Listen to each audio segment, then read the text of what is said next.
Let's turn now to Yemen, where heavier than usual rains throughout 2020, including monthly flash floods since March, have affected at least 16 of the country's 22 governorates. Local authorities estimate that 130 people have died and more than 120 people have been injured across the country's northern governorates.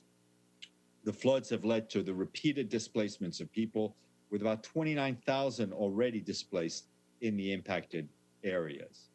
Humanitarian organizations are assessing the situation and mobilizing emergency assistance, including relief items for flood-affected families, movement restrictions due to COVID-19, and limited non-food supplies are challenging the humanitarian response. To date, the Yemen Humanitarian Response Plan is only 21% funded. Donors are urged to pay all outstanding pledges immediately and to consider increasing their support. Limited donor funding is forcing core programs to close or reduce supports across the different sectors, including food, water, health, and nutrition. And we have